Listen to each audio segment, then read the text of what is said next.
ప్రేమించడం వేరు, ఇష్టపడడం వేరు. ప్రేమించే ముందు నీకు నేను దేవతలా కనిపించాను. పెళ్లి చేసుకుందామనగానే నీ కంటికి రాక్షసిలా కనిపిస్తున్నాను. ఎప్పుడూ ఈ రామచిలకతో ఆడుకుంటూ కూర్చుంటావా, లేక అప్పుడప్పుడు నాలాంటి అందగత్తెతో కూడా ఆడుకుంటావా? బలిపీఠం దగ్గరికి తీసుకొని రండి. నాకు ఏదో జరుగుతుంది, మత్తుగా అనిపిస్తుంది. అరిచే శునకం కరిచేందుకు పనికిరాదట అనే సామెత వినే ఉంటావు. చావాలన్నా బ్రతకాలన్నా దాని జీవితంలో భయం మాత్రమే కనిపించేలా చేయండి. భయపడితే గాని నిజం చెప్పవన్నమాట. ఈ రామచిలక సమయానికి వచ్చి అంతా చెడగొట్టింది. దీనిని ప్రాణాలతో వదలను. నీ కోరికను నేనెందుకు కాదంట? నీకు భయాన్ని కూడా పరిచయం చేస్తా. భయం ఎంత భయంకరంగా ఉంటుందో చూద్దూ గాని. చింత సచ్చినా పులుపు చావదన్నట్టు దీన్ని బంధించినా పొగరు మాత్రం తగ్గలేదు. ఎంత చూసినా మళ్ళీ మళ్ళీ చూడాలనిపించేలా మనస్సును ఆకర్షిస్తుంది. ఇదిగో ఓ ప్రేమ కథ, జగతెరుగని చెలిమి కథ, మనసెరుగని యువతి కథ, ఇది మన కథరా.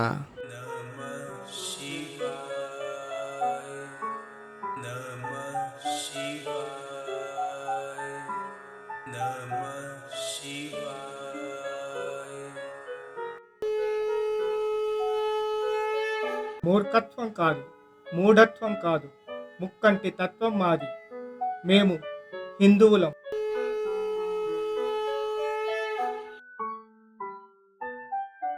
వారిద్దరి మధ్యకి రామచిలక మాయాధరుణ్ణి పిలుచుకుంటూ రావటంతో వారిద్దరిపైన కమ్ముకున్న మాయాజాలం యొక్క ప్రభావం తొలగిపోయింది. ఒక్కసారిగా ఉలిక్కిపడ్డారు మాయాధరుడు, నేత్రాంబిక. ఇద్దరు ఒక్కసారిగా దూరంగా జరిగారు. మాయాధరుణ్ణి సిగ్గుతో చూసి తాను అక్కడే ఉండలేక పరుగు పరుగున అక్కడి నుండి వెళ్ళిపోయింది నేత్రాంబిక. మాయాధరుడు నేత్రాంబిక వెళ్ళిన వైపే చూస్తూ కూర్చున్నాడు. నేత్రాంబిక ఎందుకు సిగ్గుపడుకుంటూ వెళ్ళిందో అతనికి అర్థం కాలేదు. ప్రమద ప్రయోగించిన మాయాప్రభావం తొలగిపోయాక నిద్దురలోంచి లేచినట్టుగా లేచిన మాయాధరుడికి జరిగింది ఏమీ గుర్తుకు రాలేదు. తన కళ్ళను తన రెండు చేతులతో మెల్లగా నలుచుకొని తన చుట్టూ చూశాడు మాయాధరుడు. నది ఒడ్డున చెట్టు క్రింద కూర్చుని ఉన్న తాను అక్కడికి ఎలా వచ్చాడో గుర్తుకు తెచ్చుకునే ప్రయత్నం చేస్తున్నాడు. నేత్రాంబిక తనను వెతుక్కుంటూ వచ్చిన విషయం, ప్రమద గురించి అడిగిన విషయం అతనికి గుర్తుకు వచ్చాయి. అటు తర్వాత ఏం జరిగిందో, తాను ఇక్కడికి ఎలా వచ్చాడో మాత్రం గుర్తుకు రావటం లేదు. ఎంత ప్రయత్నించినా గుర్తుకు రాలేదు. రామచిలక మాత్రం మాయాధరుడి చుట్టూ తిరుగుతుంది. మాయాధరా, మాయాధరా అని అరుచుకుంటూ. ఇదంతా గమనిస్తున్న ప్రమదకు మాత్రం మాయాధరుడి పైన, నేత్రాంబిక పైన కాకుండా తన పథకాన్ని చెడగొట్టిన రామచిలుక పైన విపరీతమైన కోపం వచ్చింది. ఈ రామచిలక సమయానికి వచ్చి అంతా చెడగొట్టింది. దీనిని ప్రాణాలతో వదలను అని మనసులో అనుకుంటూ నేత్రాంబిక వెళ్ళిన వైపే చూస్తూ నిలుచుంది ప్రమద. నీకు నేను మూర్ఖుడిలా కనిపిస్తున్నానా? గట్టిగా అర్చినట్టుగా అన్నదా స్వరం సుగంధిని చూస్తూ. సుగంధి ఏమాత్రం భయపడకుండా, నువ్వలా గట్టిగా అరిచినంత మాత్రాన నేను భయపడతాననుకున్నావా అంది. భయపడితే గాని నిజం చెప్పవన్నమాట అన్నదా స్వరం. సరే భయపెట్టు, నిజం చెప్పే ప్రయత్నం చేస్తానేమో అంది సుగంధి. నీ కోరికను నేనెందుకు కాదంట, నీకు భయాన్ని కూడా పరిచయం చేస్తా. భయం ఎంత భయంకరంగా ఉంటుందో చూద్దూ గాని అన్నదా స్వరం. అరిచే శునకం కరిచేందుకు పనికిరాదట అనే సామెత వినే ఉంటావు అంది సుగంధి. నిశాచరులారా, చింత సచ్చినా పులుపు చావదన్నట్టు దీన్ని బంధించిన పొగరు మాత్రం తగ్గలేదు. దీనికి మన నిశాచరులంటే భయమేంటో చూపించండి. చావాలన్నా బ్రతకాలన్నా దాని జీవితంలో భయం మాత్రమే కనిపించేలా చేయండి అన్నదా స్వరం. అతని మాటలు విన్న సుగంధి, నేను వీడికి బందీ అవ్వటం మా పథకంలో ఒక భాగమన్న సంగతి తెలియదు. తెలిస్తే బ్రతికేందుకు కూడా భయపడతాడు.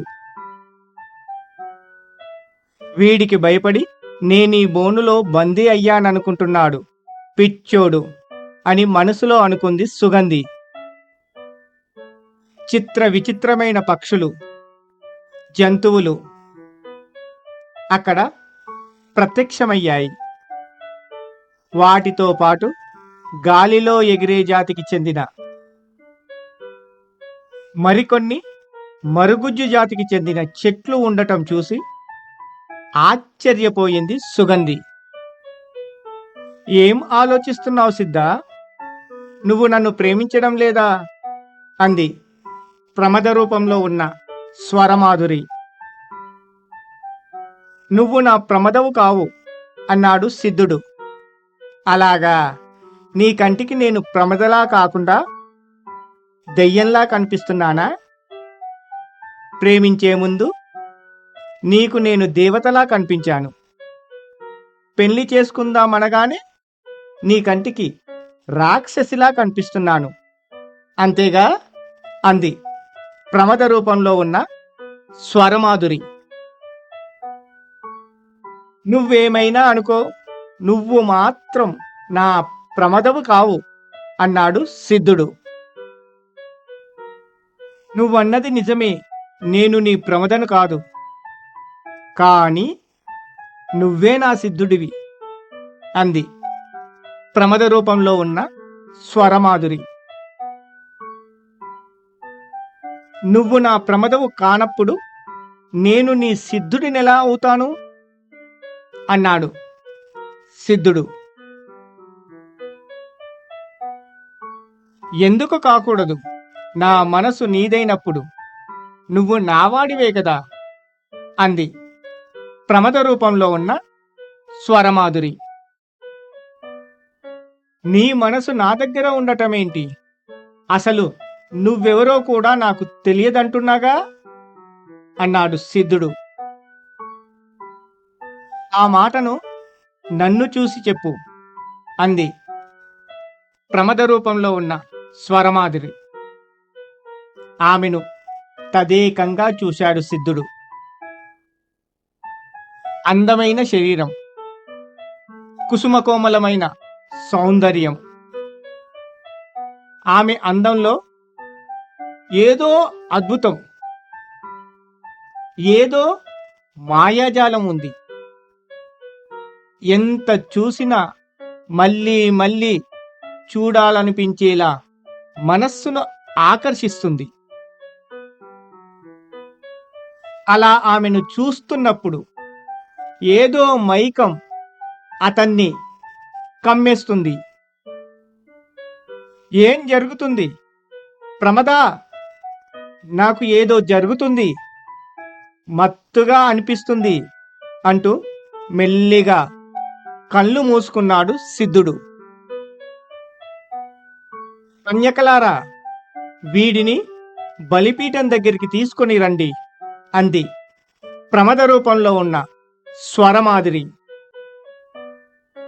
సిద్ధుడి చుట్టూ ఉన్న ఆ నల్లని ఆకారాలు సిద్ధుడిని తీసుకొని ప్రమద రూపంలో ఉన్న స్వరమాధురి వెనకాలే వెళ్ళసాగాయి. రామా, నువ్వు నేత్రాంబికను చూసి భయపడి వెళ్ళిపోయావు కదా, ఎక్కడికి వెళ్ళావు? మళ్ళీ ఏమైనా కొత్త సమాచారాన్ని తెచ్చావా?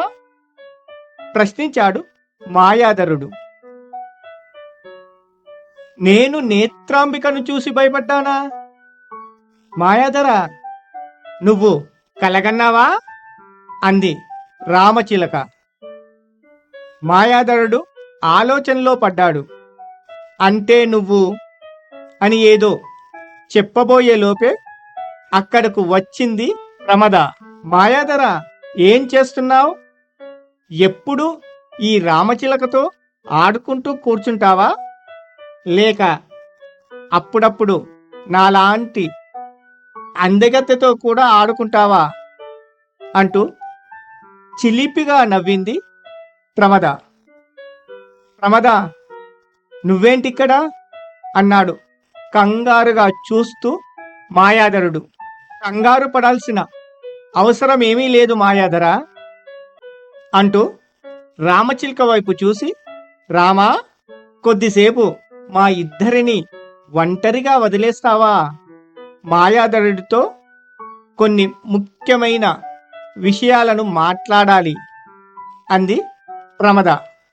నేను మళ్ళీ వస్తాను మాయాధరా, నేను మళ్ళీ వస్తాను మాయాధరా అంటూ అక్కడి నుంచి వెళ్ళిపోయింది రామచిలక. మాయాధరుడు రామచిలక వెళ్ళిన వైపే చూస్తున్నాడు.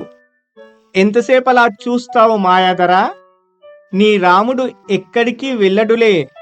అలా అలా ఉద్యానవనమంతా తిరిగి తిరిగి మళ్ళీ నీ దగ్గరికే వస్తాడు అంది ప్రమద. ఇంతకు నీకేం కావాలి అంటూ సూటిగా ప్రశ్నించాడు మాయాధరుడు. అంత సూటిగా అడిగితే ఎలా మాయాధరా? నేనన్న మాటలకు అర్థం తెలియని అమాయకుడు కాదు నీవు అంది ప్రమద. నువ్వు సిద్ధుడు ప్రేమించుకున్నారు, పెళ్లి కూడా చేసుకోవాలని నిర్ణయించుకున్నారు, నిజమే కదా అడిగాడు మాయాధరుడు. అవును, నిజమే అంది ప్రమద. అలాంటప్పుడు నువ్విలా అడగడం తప్పు కదా అన్నాడు మాయాధరుడు. ఇందులో తప్పేముంది?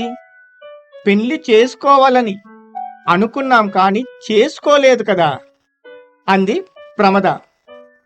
సిద్ధుడిని నువ్వు ప్రేమించలేదా అడిగాడు మాయాధరుడు.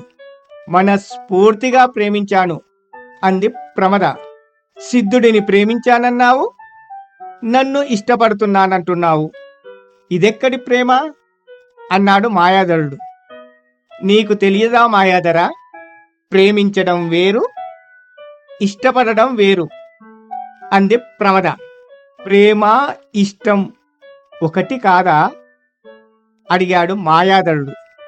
మానవ లోకం ఇది, మాయాజాలం మది, గాయపడిన హృది కార్చిన